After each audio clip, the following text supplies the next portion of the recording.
नमस्कार शेतकरी मित्रांनो, स्वागत आहे तुमचं आमच्या यूट्यूबच्या चॅनलमध्ये. मंडळी, सध्या आपल्या ग्रामीण भागामध्ये एकच चर्चा पसरली आहे, ती म्हणजे तुमची कर्जमाफी होईल का? आता बघू आपण समोर खरं काय आणि खोटं काय. तर मंडळी, सध्या ग्रामीण भागात हीच सोशल मीडियावर एक चर्चा पसरली आहे की शासकीय खरेदी केंद्रावर नाफेड CCI कापूस किंवा सोयाबीन विकल्यास कर्जमाफीचा लाभ मिळणार नाही. मात्र शेतकरी मित्रांनो, ही माहिती पूर्णपणे चुकीची आहे आणि निराधार.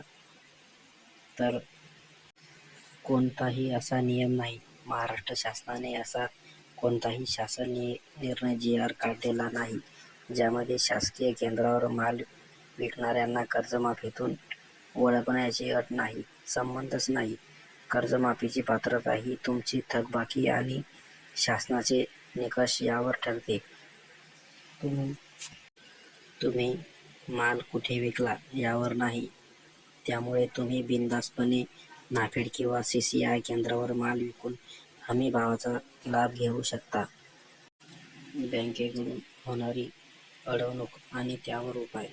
अनेक ठिकाणी शेतकऱ्यांना असा अनुभव येत आहे की शासकीय खरेदीचे पैसे खात्यात जमा झाल्यावर बँका ते पैसे कर्जापोटी कापून घेत आहेत किंवा ओढ लावत आहेत.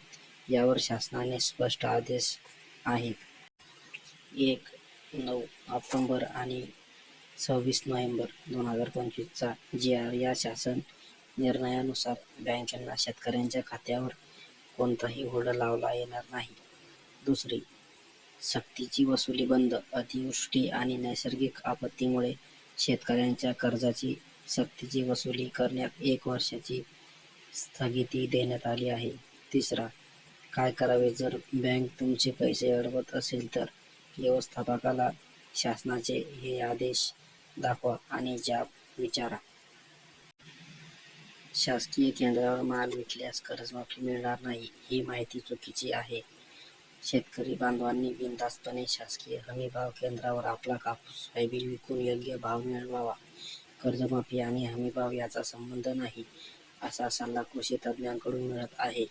या अफवेमुळे शेतकरी गोंधळात पडत आहे. पण सरकारची भूमिका आहे की शासकीय केंद्रावर विक्री केल्याने कर्जमाफीत अडथळा येणार नाही. याबद्दलची सध्याची स्थिती, अफवा आणि वास्तव. सोशल मीडियावर आणि काही ठिकाणी अशी चुकीची माहिती पसरवली जात आहे की शासकीय केंद्रावर माल विकल्यास कर्जमाफी मिळणार नाही. मात्र कृषी तज्ज्ञ आणि सरकारला याला खोडसाळ अफवा म्हणत आहेत. कर्जमाफीचे नियम. कर्जमाफी ही कर्जदाराच्या आर्थिक स्थितीवर आणि शासनाच्या निकषांवर अवलंबून असते. माल कुठे विकला यावर नाही. महत्त्वाचे म्हणजे आधार क्रमांक, बँकेचा कर्ज खात्याशी जोडणे आणि आवश्यक कागदपत्रे जमा करणे हे कर्जमाफीसाठी आवश्यक आहे. सरकारची भूमिका काय आहे? सरकार शेतकऱ्यांच्या पाठीशी आहे आणि शेतकरी हिताचे निर्णय घेत आहे.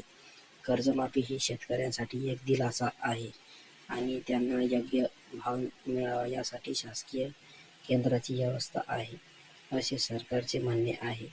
शेतकऱ्यांसाठी सूचना ज्या आहेत त्या अफवांवर विश्वास न ठेवता आपल्या कृषी उत्पन्न बाजार समितीमध्ये शासकीय हमीभाव केंद्रावरच माल विका.